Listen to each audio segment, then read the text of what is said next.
GH fans, let's be honest, who had Drew Kane becomes Port Charles' most punchable menace on their bingo card?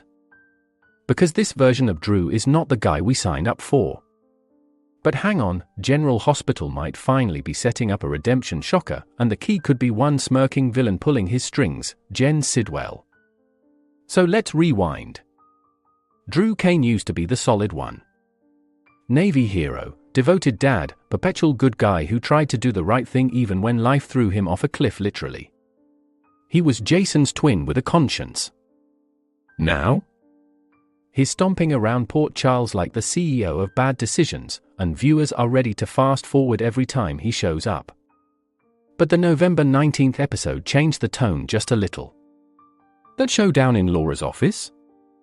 Oh, that wasn't just random lecturing, that was GH writers holding up a mirror to Drew and screaming, "Look what we did to you." First, Jordan Ashford absolutely unloaded on him. She called him out for not caring about the people of Port Charles and basically asked what on earth happened to the man she thought she knew. And she's right, this smug, vindictive Drew doesn't line up with the guy who once risked everything to protect others. Then Laura Collins backed that up with her own quiet dagger. She suggested that if she loses her job as mayor, it'd be up to Drew to protect the citizens of Port Charles. He thought that meant she still believed in him. Nope. She was appealing to the man he used to be, not the one currently doing shady errands and acting like a corporate mobster. And right in the middle of all that, Gen Sidwell's shadow hangs over everything.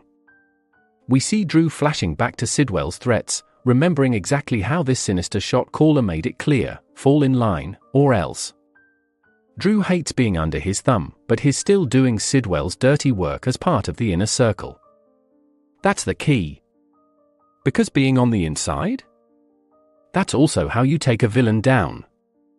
This whole setup feels very Drew, meet your moral rock bottom. It's like the show is reminding him, and us, that he wasn't always this awful. He doesn't have to stay on this path. And if GH wants to fix the Drew problem, what better way than using Sidwell as the catalyst? Imagine Drew flipping the script. Secretly gathering evidence. Outplaying Sidwell at his own game.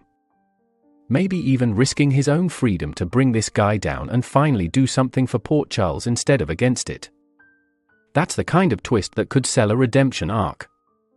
We've seen it before, villain-adjacent characters claw their way back. Think of people who danced with the Cassadines, Cyrus Renault's manipulations, the lingering ghosts of Helena and Victor. Some sink, some get saved. The question is, which pile does Drew end up in? So what do you think? Are we watching the first tiny steps of Drew's road to redemption, or is GH just teasing us before they drag him even lower? Drop your theories in the comments, because if Drew does turn on Sidwell, it could blow Port Charles wide open. Stay tuned, because the day Drew finally chooses to be the man he used to be, Sidwell might not see him coming.